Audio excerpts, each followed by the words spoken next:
What's popular YouTube? Something a little different here today. Just wanted to gather you guys up to talk about the RMRs because I've been watching them. So why don't we call this a news video about the CS2, first CS2 major RMRs for the PGL major. And maybe I can do more frequent updates since I'm not casting the RMRs. I'm just home watching them every day, waking up, having a bowl of chocolate Cheerios with Fairlife chocolate milk, dark chocolate Cheerios with Fairlife chocolate milk, watching RMRs all day, doing some work on the side, and thinking about YouTube videos. Next video, by the way, coming out, it's going to be about Donk. Stay tuned. I know I've been absent a little bit, but I've been trying to think about what I want to do next this year, okay? And I've thought about it, and I've figured it out. So we're going to go hard as hell now that I figured it out. So, okay, so let's get some updates because I've been watching and I got no one to talk to about these, all right? So what do we have first in the Swiss group? So after now is day 2, 3 games have been played. Virtus Pro and G2 are the first 2 teams that have qualified to the major. That stickers guaranteed now. That's how I'm going to put it here because the stickers are the big part, right? When we talk about Paris, we talk about teams, players individually making like $200,000 to $300,000 in stickers. That's what I heard, basically. It was massive amounts of money, but obviously Paris was a one-off. CS2 has been good, though, in terms of skins. So this is a big deal for the organizations. Now, Virtus Pro and G2, I mean, G2, they're used to not making majors, you know? It happens, but all right, so let's look at their run. They took out ITB. Shout out to ITB, whatever. They had to take that win. They beat Eternal Fire, who honestly, Eternal Fire look excellent, okay? Excellent. They're actually a 2-1 team right now. Their only loss is to G2. I feel for NIP because this is one of the teams that beat NIP, and we'll talk about them in a second, but Eternal Fire actually whooped them because they're good as hell. They're really, really solid. BOXR had a quote just saying that he feels like they're just very close to being tier 1, which I feel like he's exactly zoned into the perception of Eternal Fire right now. Well, Katie is a very good star player, potential talent. Xantaris and Woxic were meant to play together. This team has made so many roster moves, which is essentially has essentially consisted of kicking somebody and then bringing them back into the team for the 4th time, to the point that they are so worried about their job security that they're trying so damn hard. They're actually playing top tier CS right now, just in time for the majors. So shout out to Eternal Fire, actually looking like a very solid team, and they're in 2-1. I actually expect them to go through. Or look at the other 2-1 teams like BetBoom, for example. My opinion, the calling on BetBoom, it's still very like, it's kind of puggy, it's kind of scrimmy, and I think it does fit the players that they've got.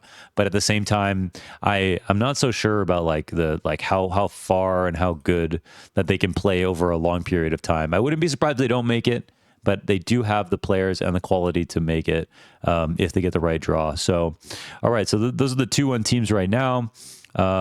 But yeah, shout out to Virtus Pro for winning this game over Na'Vi. And I just want to say, you can be the best team in the world, but you still got to beat Virtus Pro, okay? You can beat everybody else, be however high up in the rankings, right? You can beat Na'Vi, who just had a very good show of form recently, but you got to beat Virtus Pro at some point. These guys are demons, and they're especially good at major qualifiers. Now, the last time we saw Virtus Pro was actually at Rio, where they won, because in the following major, they didn't qualify. They actually didn't qualify. It was like the first time a major champion didn't qualify to the next major, which was Paris. But they're very much back. MR12 has been just fine for Virtus Pro, in my opinion. I know Norbert's been hating on it a bit, but I actually think their style is evolving with MR12. I think they're playing more exciting Counter-Strike, if you ask me. I think they've been fun to watch, and I think James has just been as much of a threat in CS2 with his op as he was in CSGO. So a lot of the things and reasons you think Virtus Pro might fall off, like a tougher economy, a weaker op, Virtus Pro have survived these changes. In my opinion, they look very, very good. Also, Saw looked excellent today. They beat Ninjas, and yeah, why don't we just talk about that for a second? Because that's like the only thing that most people care about right now. Ninjas have gone 0-3, the first team to get eliminated to not qualify to Copenhagen. And look at the teams they lost to: Eternal Fire, AMKAL, and SAW. Now I'm going to tell you why we should feel bad for NIP, and also I'll tell you right now why we shouldn't, okay? So the reason actually why we shouldn't feel bad for NIP is because this game versus AMKAL was one of the most, people are calling this the worst Counter-Strike 2 game ever played. a short history, but I think it actually could be true. Esatag had an interview where he talked about how, the BO1s, the MR12, it's tough. Well, they blew ass 18 rounds of overtime here versus AMKAL, and one of the worst displays of overpass I've ever seen from AMKAL. From AMKAL, okay? If you watch this VOD back, you're going to wonder how NIP had so many chances and how they still lost. But basically these two questions, because AMKAL made basically a major mistake, whether it was Icy missing a shot, a bad rotation, a super incorrect, objectively bad late round decision after a good start to the round. And no matter how many times they tried to mess up this game and allow NIP to get back in, NIP were just still worse. So I honestly think that this best of one in and of itself was a good enough reason to say, NIP, get the hell out of here, man. You guys need to fix something. Now, I feel bad for Rez because he actually has been very good for the team, solid. I mean, somebody you can trust, but this is not a real team right now.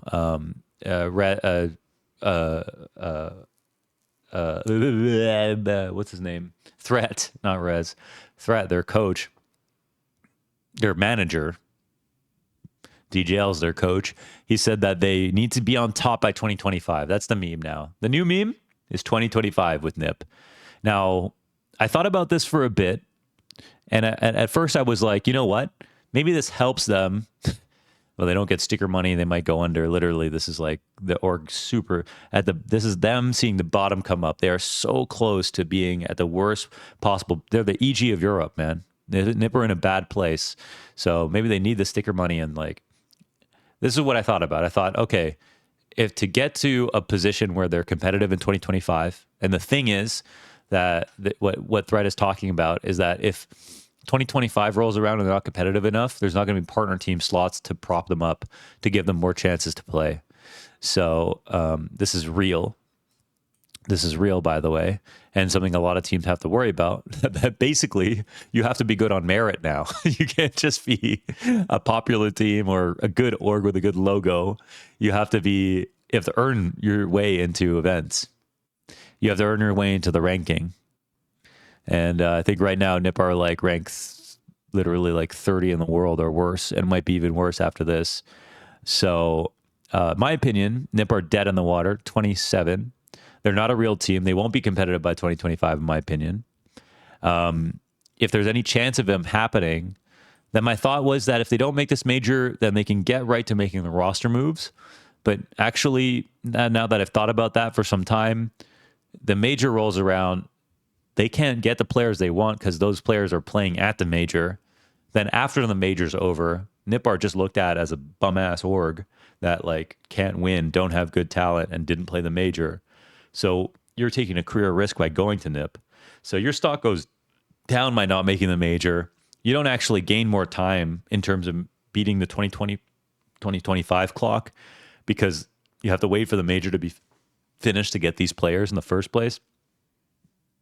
I don't know. Maybe some good team gets eliminated with players that will join you and you can get ahead of things. But NIP have a ton of work to do to get competitive by 2025. And let's be honest, there's not been an example of NIP on top since, I'm not even going to say Oakland. They weren't even on top in 2017. They were just decent.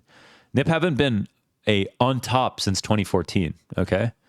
Since they like won their major, which they were even struggling. Then they barely got that major. I mean, that was like the end, really. Like they were just a good team from there on out. It's been a long ass time for NIP, and they've never made good roster moves. They've just never had a good team that just made any sense. Rez was basically the last good pickup that they had, and he's been on the team ever since. So, I mean, that's really nice that they have Rez, but they've got like so much to make up for. So it's tough. Got to beat them while they're down. But you know what? Everyone's allowed to be criticized, and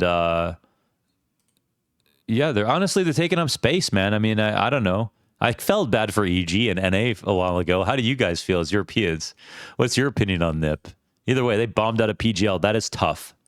And I feel for the players more than I feel for the org. Because, well, yeah, because the player, I feel for the players more than I feel for the org. I'll leave it that way.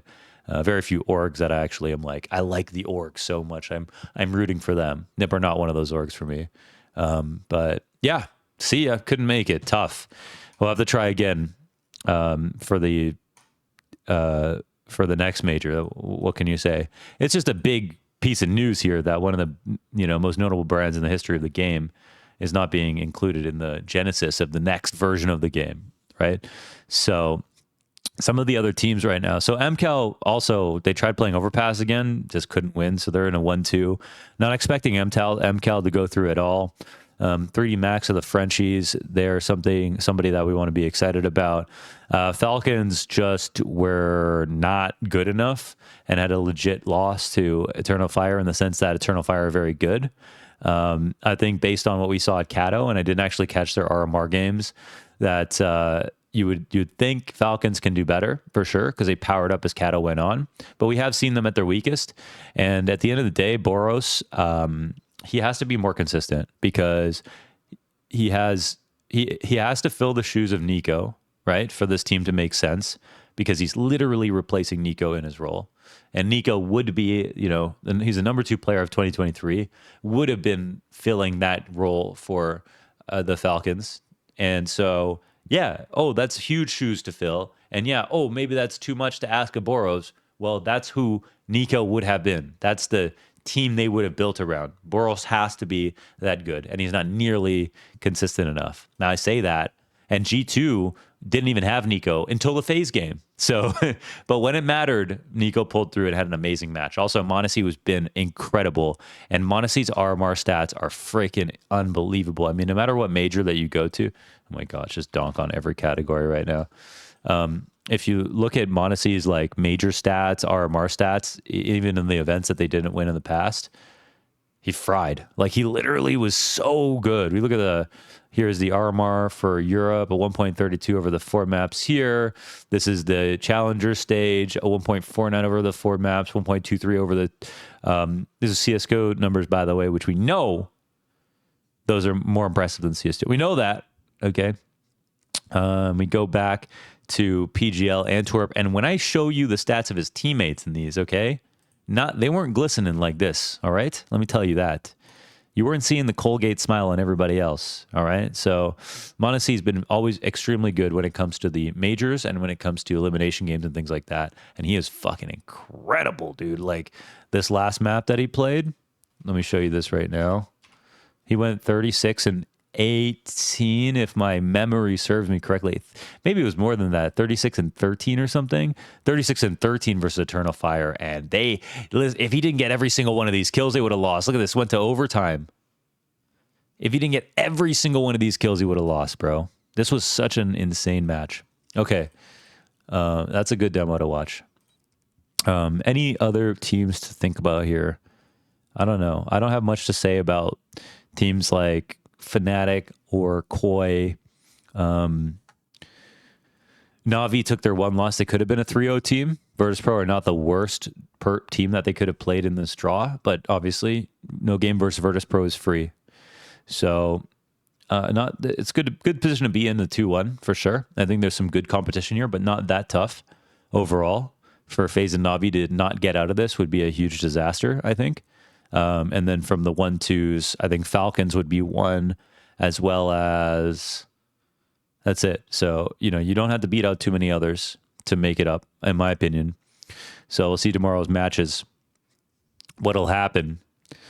Let me get some Ace Zone predictions in, okay, for the Copenhagen Europe RMR. By the way, I got an affiliate link just for tracking, and 10% off in the description. So Ace Zone, their numbers guys, they didn't really care too much about tracking my links, but now they want to collect all the data. Makes sense. So if you want to support me, support them, use the link, 10% off. Ace Zone, best CS2 headphones on the market. Some Ace Zone predictions here for the RMR for tomorrow. fnatic Koi. Listen, you see Maddie's mouse pad, bro? I am sorry, but did you see Maddie's mouse pad, bro? Because I cannot. This is fnatic. This is Maddie's mouse pad, dude. How can I predict him to win? I don't know how else to put it. How can I predict him to win with this mouse pad, man? This shit looks like a literal treasure map. Okay? I said Fnatic salary is on the X. That's what I said. Because what the frig is going on here? I mean, this is, I would call this hard griefing if I was on his team. You think this thing is tracking well? Probably could be tracking better. Bro has a final mouse on a treasure map. Okay? I'm sorry if you got superstitions. I mean, maybe this was a gift, right? From somebody you loved. Who knows, you know, something special, sentimental. Grandma gave you this mouse pad when you were 6. Not for the major, man. You don't want to break in a new mouse pad? Maybe play some deathmatch or something before you show up to the most important land of your life. This is not going to be ideal track. I'm going to tell you this right now. You cannot be the best player in the world with a mouse pad like this. I don't know how you guys feel about it. I would actually put this in hard griefing. Not kidding, man. That's too much. Also, so again, must be a little superstitious or something, right? Something's up. Hoarding. Cheap, you know? But the final mouse can't be that cheap. I don't know. Something's up. Too much. If you guys want on Twitter, I'm just hating on Twitter. I'm Hatemaxxing and Fraudwatching for the RMRs this week. So part of the reason I wanted to make this. Yeah, but I think that's it. Oh yeah, and head over to the BOXR store. Good luck climber shirt is on the store right now. Fucking love this one right here. Taylor's been popping off as usual. You need to have a few orders to be able to have access to bonus room. If you make an account, you can find out if you have it. But there's also just a public shop. These are just more limited stock items that we've reserved for the people who have been on our store the longest or the most. Okay, so yeah, let's get another update when we need to, and I think that's all we could say. Shout out Monacy for getting G2's ass through, man. I was ready to hate on them so bad. All right, hope you enjoyed that one. That's an RMR update for the PGL Copenhagen Major. Let me know if you want to see more news videos or something. Talk to me.